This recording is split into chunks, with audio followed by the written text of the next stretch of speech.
ദൈവത്തിന്റെ നിയമവും ചിന്തകളുടെ ഫലവും എന്ന ശീർഷകത്തോടെ നമുക്ക് ദൈവവചനം പഠിക്കാം.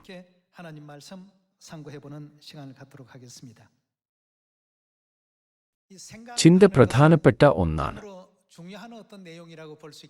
നല്ലതോ ചീത്തയോ ആകട്ടെ, എല്ലാം നമ്മുടെ ചിന്തകളിൽ നിന്നാണ് ആരംഭിക്കുന്നത്.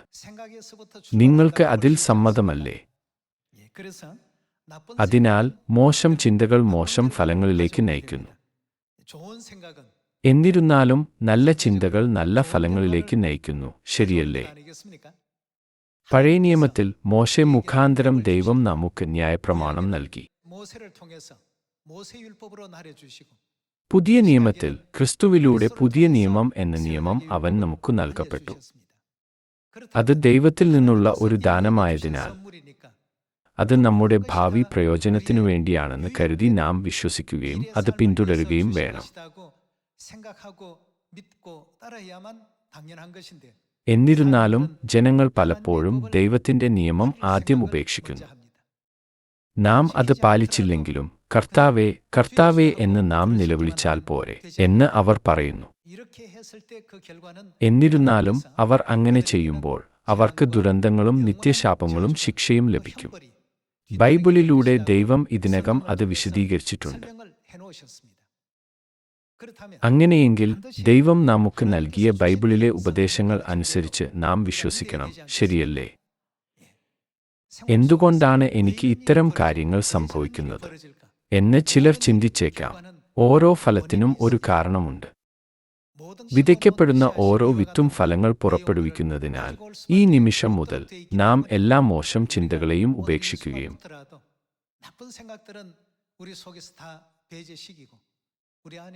എപ്പോഴും ദൈവത്തോടുള്ള സ്നേഹവും സ്വർഗത്തോടുള്ള പ്രത്യാശയും ഉള്ളവരായിരിക്കുകയും ദൈവത്തിന്റെ എല്ലാ ഉപദേശങ്ങളും പൂർണ്ണമായും പിന്തുടരാൻ ദൃഢനിശ്ചയമുള്ളവരായിരിക്കുകയും വേണം.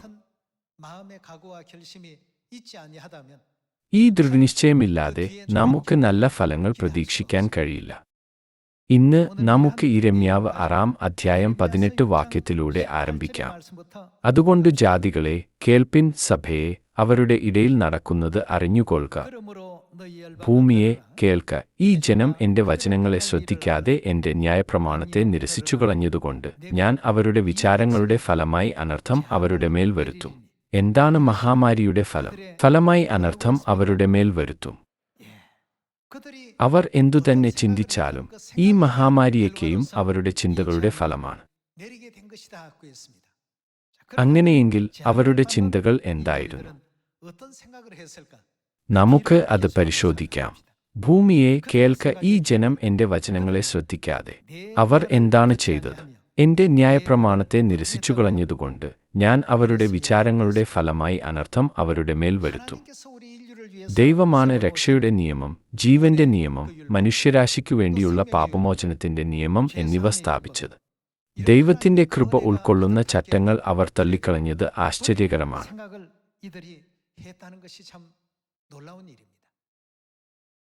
ദൈവത്തിന്റെ നിയമത്തെ അനുസരിക്കാതിരിക്കുന്നത് സ്വീകാര്യമാണ് എന്ന ചിന്ത ദുരന്തത്തിന് കാരണമാകുമെന്ന് ബൈബിൾ നമ്മെ ഉണർത്തുന്നു.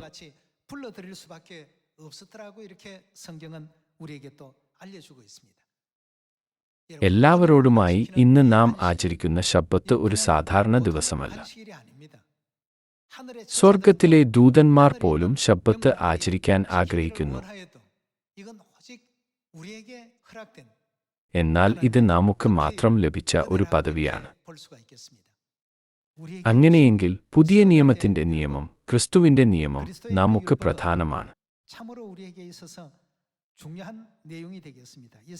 നമുക്ക് യെശയ്യാവ് 24:5 നോക്കാം. ഭൂമി അതിലെ നിവാസികളാൽ മലിനമായിരിക്കുന്നു. എന്താണ് കാരണം? അവർ പ്രമാണങ്ങളെ ലംഘിച്ചു ചട്ടത്തെ മറിച്ചു നിത്യനിയമത്തിനു ഭംഗം വരുത്തിയിരിക്കുന്നു. യിരെമ്യാവ് 6-ാം അധ്യായത്തിൽ അവർ ദൈവത്തിന്റെ നിയമം നിരസിച്ചതിനാൽ അവർ മഹാമാരികളെ അഭിമുഖീകരിച്ചു. യെശയ്യാവ് 24-ാം അധ്യായത്തിൽ അവർ നിയമങ്ങൾ ലംഘിക്കുകയും ചട്ടങ്ങൾ ലംഘിക്കുകയും നിത്യനിയമത്തെ ലംഘിക്കുകയും ചെയ്തു. അതിന്റെ ഫലം എന്തായിരുന്നു?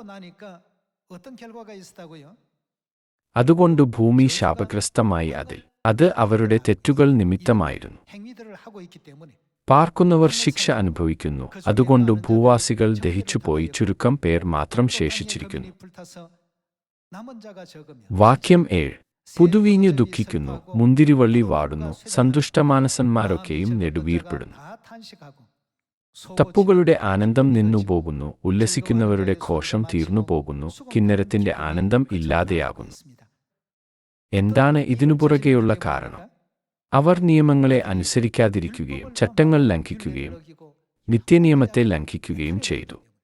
അത്തരം കാര്യങ്ങൾ ചെയ്യുന്നത് ശരിയല്ല എന്ന് അവർ ചിന്തിച്ചതിനാൽ അവരുടെ ചിന്തകളുടെ ഫലമായി സന്തോഷവും ആനന്ദവും സമാധാനവും അവരിൽ നിന്ന് എടുത്തുകളഞ്ഞു. ഈ അനന്തരഫലങ്ങളെല്ലാം ദൈവം രേഖപ്പെടുത്തിയിട്ടുണ്ട്.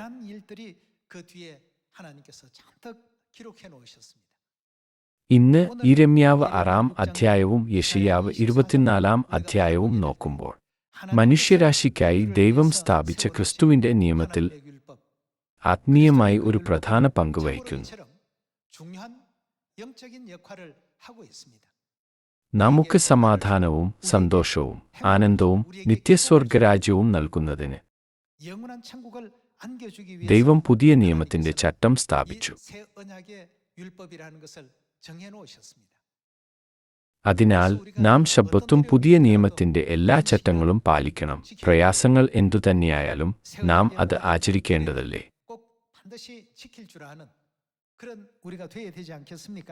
കാരണം ഓരോ ചിന്തയും ഒരു വിത്തായിത്തീരുന്നു. അതിനാൽ എപ്പോഴും സന്തോഷിക്കുവിൻ എന്ന് സ്വർഗീയ മാതാവ് പറയുന്നതുപോലെ സ്വർഗരാജ്യത്തിലേക്കുള്ള നമ്മുടെ ഭാവിയെക്കുറിച്ച് ചിന്തിക്കുമ്പോൾ നാം സന്തോഷത്താൽ നിറയണം. ശരിയല്ലേ? എല്ലാത്തിനുമുപരി ഈ ഭൂമി ഒരു അഭയനഗരമാണ്. ഇവിടെയുള്ള ജീവിതം നിത്യസന്തോഷം, നിത്യാനന്ദവും നിത്യസമാധാനം എന്നിവ ഉൾക്കൊള്ളാത്തതിനാൽ നാം സ്വർഗരാജ്യത്തിനായി കാത്തിരിക്കണം. ഇത് യെശയ്യാവ് 24-ാം അധ്യായത്തിൽ എഴുതിയിരിക്കുന്നു. ഭൂമി അതിലെ നിവാസികളാൽ മലിനമായിരിക്കുന്നു. അവർ പ്രമാണങ്ങളെ ലംഘിച്ചു, ചട്ടത്തെ മറിച്ചു, നിത്യനിയമത്തിനു ഭംഗം വരുത്തിയിരിക്കുന്നു. നമുക്ക് 6-ാം വാക്യം നോക്കാം. അതുകൊണ്ട് ഭൂമി ശാപഗ്രസ്തമായി, അതിൽ പാർക്കുന്നവർ ശിക്ഷ അനുഭവിക്കുന്നു. അതുകൊണ്ട് ഭൂവാസികൾ ദഹിച്ചുപോയി ചുരുക്കം പേർ മാത്രം ശേഷിച്ചിരിക്കുന്നു. പുതുവീഞ്ഞു ദുഃഖിക്കുന്നു, മുന്തിരിവള്ളി വാടുന്നു, സന്തുഷ്ടമാനസന്മാരൊക്കെയും നെടുവീർപ്പെടുന്നു. തപ്പുകളുടെ ആനന്ദം നിന്നുപോകുന്നു, ഉല്ലസിക്കുന്നവരുടെ ഘോഷം തീർന്നുപോകുന്നു, കിന്നരത്തിന്റെ ആനന്ദം ഇല്ലാതെയാകുന്നു. അവർ പാട്ട് പാടിക്കൊണ്ട് വീഞ്ഞു കുടിക്കയില്ല, മദ്യം കുടിക്കുന്നവർക്ക് അതു കയ്പായിരിക്കും. ശൂന്യപട്ടണം ഇടിഞ്ഞുകിടക്കുന്നു, ആർക്കും കടന്നുകൂടാതവണ്ണം എല്ലാ വീടും അടഞ്ഞുപോയിരിക്കുന്നു. വീഞ്ഞില്ലായ്കയാൽ വീഥികളിൽ നിലവിളി കേൾക്കുന്നു, സന്തോഷമൊക്കെ ഇരുണ്ടിരിക്കുന്നു, ദേശത്തിലെ ആനന്ദം പോയിരിക്കുന്നു. പട്ടണത്തിൽ ശൂന്യത മാത്രം ശേഷിച്ചിരിക്കുന്നു, വാതിൽ തകർന്നു നാശമായി കിടക്കുന്നു. ഇത് ഒരു ഇരുണ്ട സാഹചര്യത്തെ മാത്രമേ ചിത്രീകരിക്കുകയുള്ളൂ. ഇത് എപ്പോഴാണ് സംഭവിക്കുക? ദൈവത്തിന്റെ നിയമം അനുസരിക്കാതിരുന്നാൽ അത് സാരമില്ല എന്ന് നാം ചിന്തിക്കുമ്പോൾ അത്തരം ഫലങ്ങൾ ചിന്തകളുടെ ഫലമായി പിന്തുടരുന്നു. ശബ്ബത്ത്, പേസഹ, മൂടുപടം, സ്നാനം എന്നിവയിൽ മാത്രമല്ല നാം ശ്രദ്ധ കേന്ദ്രീകരിക്കേണ്ടത്. ദൈവം നമുക്ക് എപ്പോഴും നിരവധി ഉപദേശങ്ങൾ നൽകുന്നു. ഇന്ന് ദൈവം പറഞ്ഞതുപോലെ എപ്പോഴും സന്തോഷിക്കുവിൻ. നമുക്ക് നമ്മുടെ ജീവിതത്തിൽ നിന്നുള്ള അന്ധകാരത്തെ വലിച്ചെറിയാം. നാം സ്വർഗത്തിലേക്ക് പോകുന്നതിനാൽ നമുക്ക് സന്തോഷിക്കാതിരിക്കാൻ എന്തെങ്കിലും കാരണമുണ്ടോ? എല്ലാവരോടുമായി ഒരാഴ്ചയ്ക്കുള്ളിൽ നിങ്ങൾ അമേരിക്കയിൽ യാത്ര പോകുകയാണെങ്കിൽ അത് എങ്ങനെയുള്ളതായിരിക്കും? അല്ലെങ്കിൽ നിങ്ങൾ ബഹിരാകാശത്ത് സഞ്ചരിക്കുകയും ഒരു ബഹിരാകാശ വാഹനത്തിൽ നിന്ന് ഭൂമിയെ താഴേക്ക് നോക്കുവാനുള്ള അവസരം ലഭിക്കുകയാണെങ്കിൽ അത് എങ്ങനെയുള്ളതായിരിക്കും? നിങ്ങൾക്ക് എന്തു തോന്നും? ആളുകൾ നിങ്ങളെക്കുറിച്ച് മോശമായി സംസാരിച്ചാലും നിങ്ങൾ സന്തുഷ്ടരാകും. നിങ്ങൾ എന്തുതന്നെ പറഞ്ഞാലും ഞാൻ താമസിയാതെ ബഹിരാകാശത്ത് പോയി ഈ ഗ്രഹത്തെ താഴേക്ക് നോക്കി കാണും.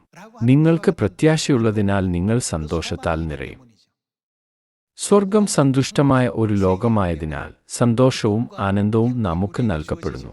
എന്നാൽ ഈ ഭൂമി ഒരു അഭയനഗരമാണ്. നമുക്ക് വേണ്ടതെല്ലാം നമുക്ക് ചെയ്യാനാവില്ല. നമ്മൾ ആഗ്രഹിക്കുന്നതുപോലെ എല്ലാം നടന്നാൽ അതൊരു അഭയനഗരമാകില്ല. അതിനാൽ സ്വർഗരാജ്യത്തിൽ നാം ആഗ്രഹിക്കുന്നതെല്ലാം നിറവേറ്റാനും നിത്യജീവനും അനുഗ്രഹങ്ങളും എന്നേക്കും ആസ്വദിക്കാനും കഴിയുമെന്ന് ദൈവം നമ്മോട് പറയുന്നു. നമുക്ക് സ്വർഗത്തിൽ എല്ലാം ചെയ്യാൻ കഴിയുമെന്നതിനാൽ കർത്താവിൽ ജീവിക്കുവാനും കർത്താവിൽ ചിന്തിക്കുവാനും കർത്താവിൽ പ്രത്യാശിക്കുവാനും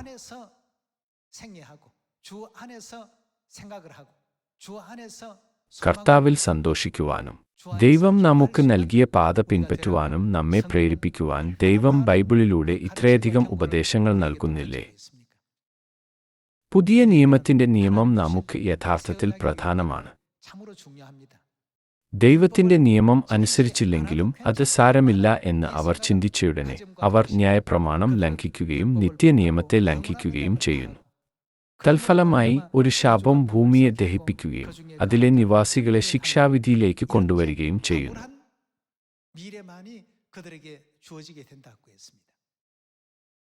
അതുകൊണ്ടാണ് നാം പങ്കുവെക്കുകയും പ്രസംഗിക്കുകയും ചെയ്യുന്ന ഈ വാർത്തയെ സുവിശേഷം എന്ന് വിളിക്കുന്നത്, ശരിയല്ലേ? ആളുകൾ ഈ സുവാർത്ത സ്വീകരിക്കുകയും ദൈവത്തിന്റെ നിയമങ്ങൾ ശരിയായി മനസ്സിലാക്കുകയും ചെയ്താൽ ആദ്യം അവർ സ്വർഗത്തിൽ പോകും. അവർക്ക് പാപമോചനവും നിത്യജീവനും രക്ഷയും ലഭിക്കും. അവർ സ്വർഗരാജ്യം അവകാശമാക്കുകയും രാജകീയ പൗരോഹിത്യമുള്ളവരാകുകയും ചെയ്യും. ദൈവം നമുക്കുവേണ്ടി നിത്യസ്വർഗരാജ്യം ഒരുക്കിയിരിക്കുന്നു. അവിടെയാണ് നമ്മുടെ എല്ലാ ആഗ്രഹങ്ങളും സഫലമാകുന്നത്. അതിനാൽ സ്വർഗത്തിനായുള്ള പ്രത്യാശയോടെ ഞാൻ എവിടേക്കു പോകുന്നു എന്നത് നിങ്ങൾ കാത്തിരുന്ന് കാണുവിൻ എന്ന് പറഞ്ഞുകൊണ്ട് നമുക്ക് എപ്പോഴും സന്തോഷിക്കാം. ഈ ഭൂമിയിൽ ആയിരിക്കുമ്പോൾ ആളുകൾ നമ്മെ തിരിച്ചറിയണമെന്നില്ല. എന്നാൽ സ്വർഗത്തിൽ ദൂതന്മാർ ഭൂമിയിൽ നിങ്ങൾ അനുഭവിച്ച ദൈവത്തിന്റെ സ്നേഹം ഞങ്ങൾ ഒരിക്കലും അനുഭവിച്ചിട്ടില്ലാത്ത ഒന്നാണ് എന്ന് നമ്മോട് പറയും.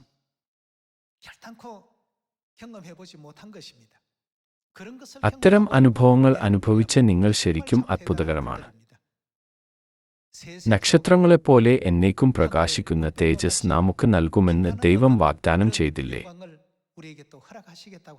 നാം ഇക്കാര്യത്തിൽ നമ്മുടെ കാഴ്ചപ്പാടുകൾ വെച്ചുകൊണ്ട് മുന്നോട്ടു പോകണം. നിങ്ങൾ ഭൂമിയെ നോക്കുമ്പോൾ വിഷാദം, ഉത്കണ്ഠയും ശാപങ്ങളും മഹാമാരികളും എന്നിവയാൽ നിറഞ്ഞ ഒരു ഇരുണ്ട ഭാവി മാത്രമേ കാണുന്നുള്ളൂ. എന്നാൽ നിങ്ങൾ സ്വർഗത്തിലേക്ക് നോക്കുമ്പോൾ മരണമോ ദുഃഖമോ മുറവിളിയോ ദുഃഖമോ ഇല്ലാത്ത സന്തോഷത്താലും ആനന്ദത്താലും നിറഞ്ഞിരിക്കുന്നു. അവിടെ കലഹവും ശാപവും ഉണ്ടാകില്ല. അവിടെ പരസ്പരം സ്നേഹത്താൽ കവിഞ്ഞൊഴുകുന്നു. അത്തരമൊരു ലോകത്തിലേക്ക് പ്രവേശിക്കുന്നതിന് ദൈവം നമുക്ക് നൽകിയ പുതിയ നിയമത്തിന്റെ നിയമങ്ങൾ നാം പൂർണ്ണമായി പാലിക്കണം. ന്യായപ്രമാണം നമ്മെ ക്രിസ്തുവിലേക്കും നമ്മുടെ സ്വർഗീയ മാതാവായ പുതിയ യെരൂശലേമിലേക്കും നയിക്കും. പിതാവിനെയും മാതാവിനെയും പിന്തുടർന്ന് നാം നിത്യസ്വർഗരാജ്യത്തിലേക്ക് മടങ്ങിപ്പോകില്ലേ? നമുക്ക് 2 തെസ്സലോനിക്കർ 1:7 നോക്കാം. നമുക്ക് 1:7 നോക്കാം. ദൈവത്തെ അറിയാത്തവർക്കും നമ്മുടെ കർത്താവായ യേശുവിന്റെ സുവിശേഷം അനുസരിക്കാത്തവർക്കും പ്രതികാരം കൊടുക്കുമ്പോൾ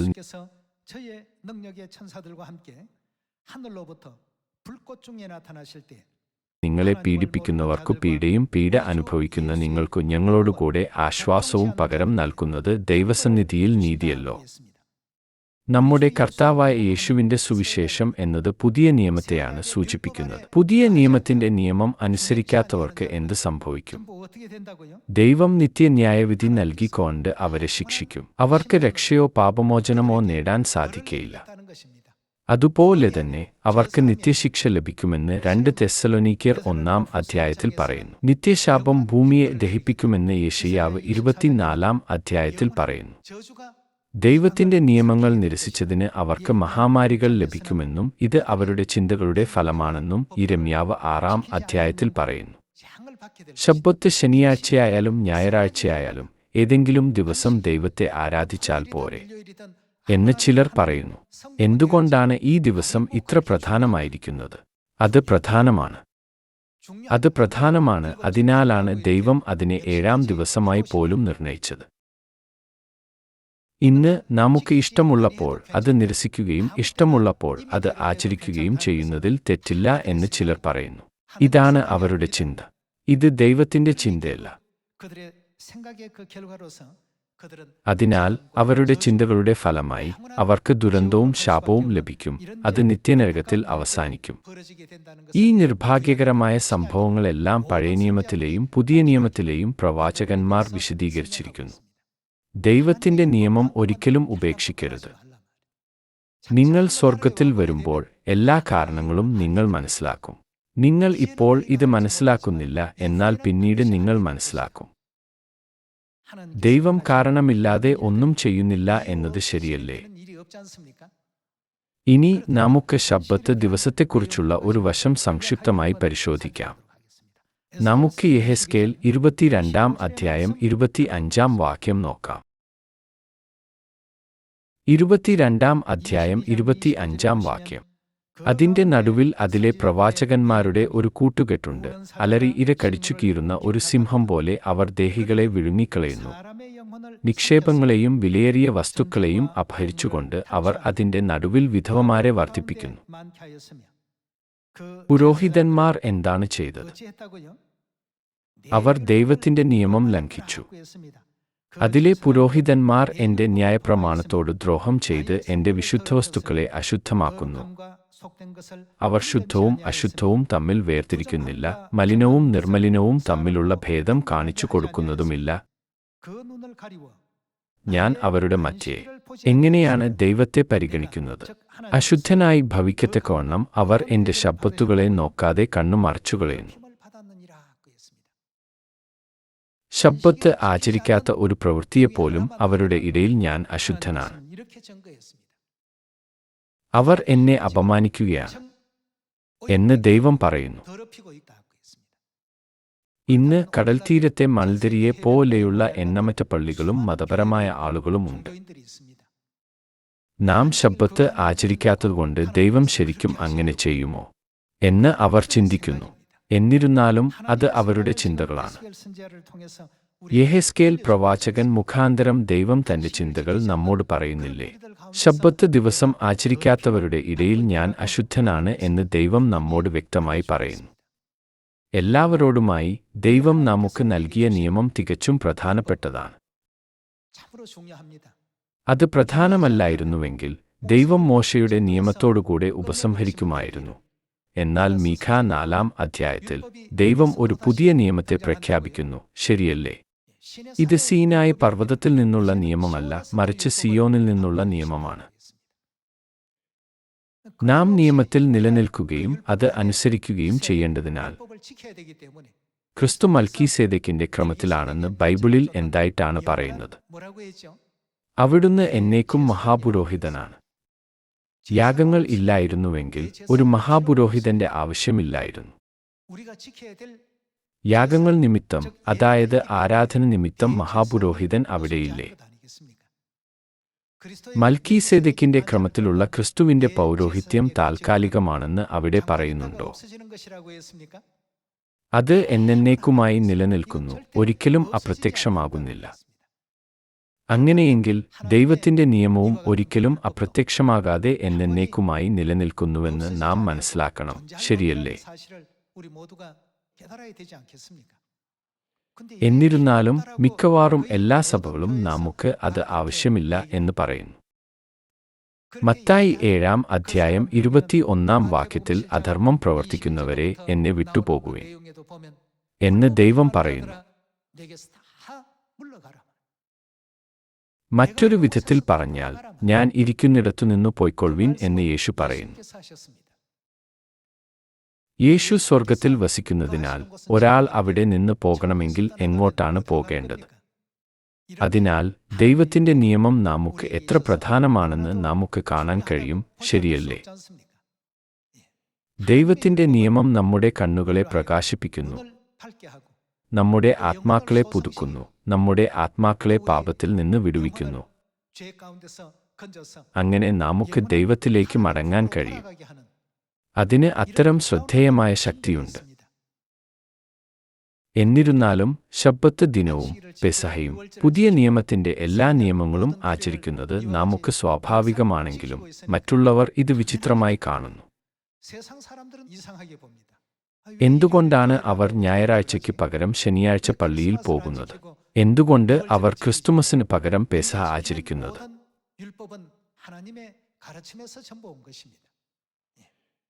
നാം ആചരിക്കുന്ന എല്ലാ നിയമങ്ങളും ദൈവത്തിന്റെ ഉപദേശങ്ങളിൽ നിന്നാണ് വരുന്നത്. അതിനാൽ ദൈവത്തിന് തന്റെ നിയമങ്ങൾ പാലിക്കുന്നവരെ എന്റെ ജനം എന്നും അവരുടെ പാപങ്ങളെല്ലാം ക്ഷമിക്കുമെന്ന വാഗ്ദാനവും നൽകി. നമുക്ക് യെശയ്യാവിന്റെ പുസ്തകം നോക്കാം.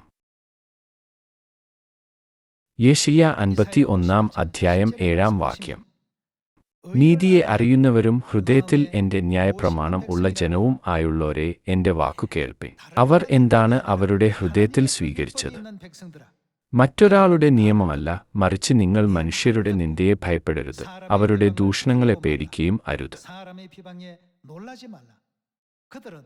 പുഴു അവരെ വസ്ത്രത്തെപ്പോലെ അരിച്ചുകളയും, കൃമി അവരെ കമ്പിളിയെപ്പോലെ തിന്നുകളയും. എന്നാൽ എന്റെ നീതി ശാശ്വതമായും എന്റെ രക്ഷ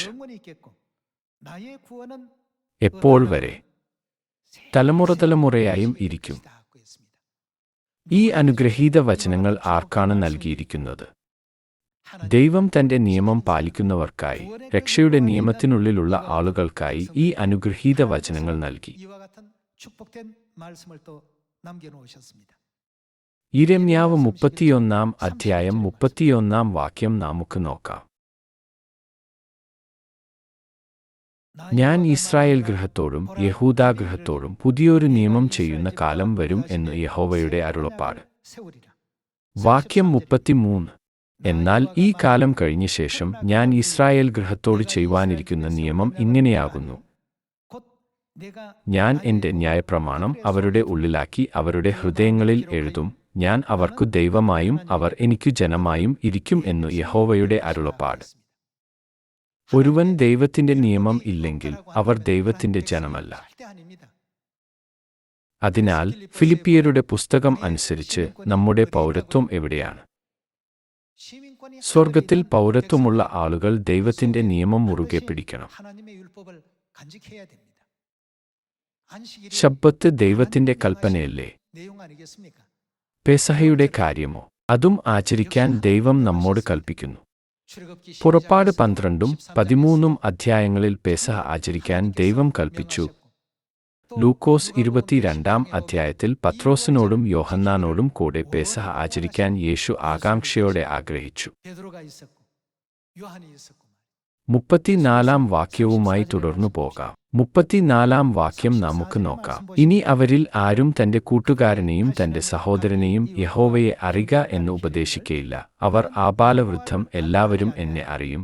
ഞാൻ അവരുടെ അകൃത്യം മോചിക്കും, അവരുടെ പാപം അവിടുന്ന് എന്താണ് ചെയ്യുന്നത് ഇനി ഓർക്കയും ഇല്ല എന്നു യഹോവയുടെ അരുളപ്പാട്. എന്തിലൂടെയാണ് ദൈവം അവരുടെ ദുഷ്ടത ക്ഷമിക്കുന്നത്? ദൈവത്തിന്റെ നിയമത്തിലൂടെ, അതായത് പുതിയ നിയമത്തിലൂടെ. ഞാൻ അവരുടെ അകൃത്യങ്ങളെക്കുറിച്ചു കരുണയുള്ളവൻ ആകും അവരുടെ. അവിടുന്ന് മറ്റെന്താണ് ചെയ്യുന്നത്? പാപങ്ങളെ ഇനി ഓർക്കയുമില്ല എന്ന് കർത്താവിന്റെ അരുളപ്പാട്. ദൈവം നമുക്ക് ഈ ഉപദേശം നൽകുകയും നിയമം പാലിക്കാൻ നമ്മോട് കൽപ്പിക്കുകയും ചെയ്തു. എന്നിരുന്നാലും ദൈവത്തിനെതിരെ സംസാരിച്ചുകൊണ്ട് അത് ആചരിക്കരുതെന്ന് സാത്താൻ എപ്പോഴും നമ്മോട് പറയുന്നു. അവരുടെ ചിന്തയുടെ ഫലമെന്ന നിലയിൽ അവർ നിത്യനാശത്തിന്റെ കുഴിയിൽ വീഴുന്നു. സ്ത്രീയുടെ ശേഷിക്കുന്ന സന്തതികൾക്ക് അവസാനത്തോളം തന്റെ ഉപദേശങ്ങൾ അനുസരിച്ച് ദൈവത്തിന്റെ ന്യായപ്രമാണം പിൻപറ്റുന്നവർക്ക് ദൈവം അവരെ സകല ജാതികൾക്കും മീതെ ഉയർത്തും. നമുക്ക് പുറപ്പാട് 20 അധ്യായം എടുക്കാം. നമുക്ക് 20 അധ്യായം 8 വാക്യം നോക്കാം. ശബ്ബത്തുനാളിനെ ശുദ്ധീകരിപ്പാൻ ഓർക്ക 6 ദിവസം അധ്വാനിച്ച് നിന്റെ വേലയൊക്കെയും ചെയ്യുക.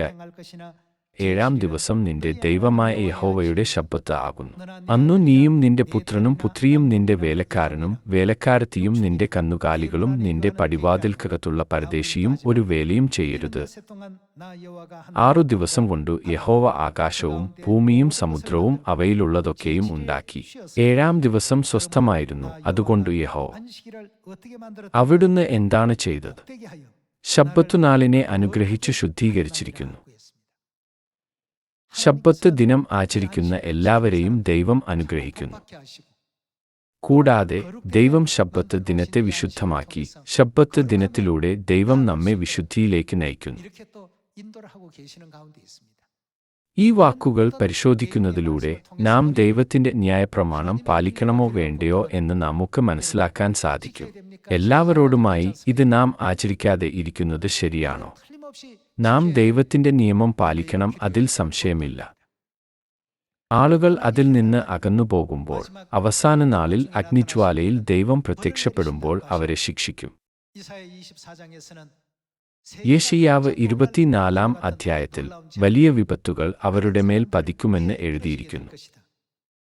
ദൈവം ഈ പാഠം നമ്മെ പഠിപ്പിക്കുകയും ഈ യുഗത്തിൽ പുതിയ നിയമത്തിന്റെ സത്യം കൊണ്ടുവരികയും ചെയ്തു, ശരിയല്ലേ? നമുക്ക് ഹോശേയ 8-ാം അധ്യായത്തിലേക്ക് പോകാം. ഹോശേയ 8-ാം അധ്യായം 12-ാം വാക്യം നോക്കാം. ഞാൻ എന്റെ ന്യായപ്രമാണം അവനു 10,000 കൽപ്പനയായി എഴുതിക്കൊടുത്താലും അവ എന്താണ്?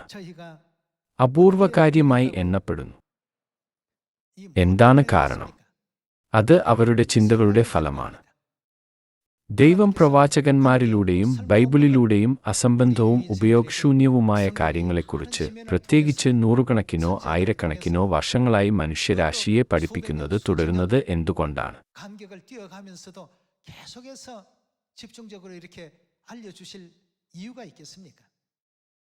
ദൈവം മനുഷ്യരാശിക്കു വേണ്ടി തന്റെ നിയമങ്ങൾ നൽകിയിട്ടുണ്ടെങ്കിലും അവർ അവയെ പുറമേയുള്ള ഒന്നായി കരുതി.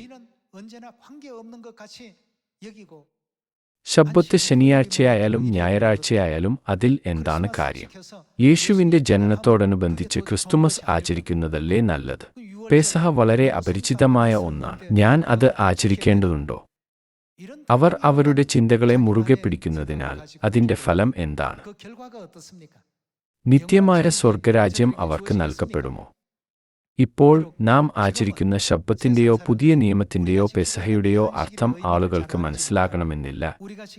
എന്നാൽ ദൈവം തന്റെ മക്കളെയെല്ലാം സിയോനിൽ എല്ലാ ജനതകളെക്കാളും ഏറ്റവും ഉന്നതമായ സ്ഥാനത്ത്, സ്വർഗത്തിലെ ദൂതന്മാർ പോലും അസൂയപ്പെടുന്ന ഒരു സ്ഥാനത്ത് സ്ഥാപിക്കുമെന്ന് വാഗ്ദാനം ചെയ്തു. ദൈവം നമുക്കായി നിയമം സ്ഥാപിച്ചുവെന്ന് പ്രസ്താവിച്ചിരിക്കുന്ന പുറപ്പാട് 15-ാം അധ്യായം നമുക്ക് നോക്കാം. നമുക്ക് പുറപ്പാട് 15-ാം അധ്യായം 25-ാം വാക്യം നോക്കാം. അവൻ യഹോവയോട് അപേക്ഷിച്ചു. യഹോവ അവന് ഒരു വൃക്ഷം കാണിച്ചു കൊടുത്തു. അവൻ അത് വെള്ളത്തിൽ ഇട്ടപ്പോൾ വെള്ളം മധുരമായി തീർന്നു. അവിടെ വച്ച് അവൻ അവർക്ക് അവിടുന്ന് എന്താണ് നിയമിച്ചത്? ചട്ടവും പ്രമാണവും നിയമിച്ചു. അവിടെ വച്ച് അവൻ അവരെ പരീക്ഷിച്ചു. എന്താണ് ദൈവം അവർക്കുവേണ്ടി നിയമിച്ചത്? ദൈവത്തിന്റെ നിയമങ്ങളും ചട്ടങ്ങളും കൽപ്പനകളും. എല്ലാ മനുഷ്യരാശിക്കും ആത്മീയ അഭയനഗരത്തിൽ ജീവിക്കുന്ന സ്വർഗീയ പാപികൾക്കും ദൈവം പുതിയ നിയമത്തിന്റെ സത്യം നൽകി. അതിനാൽ നമുക്ക് എല്ലാവരോടും ശബ്ബത്തും പെസഹയും പ്രസംഗിക്കാം.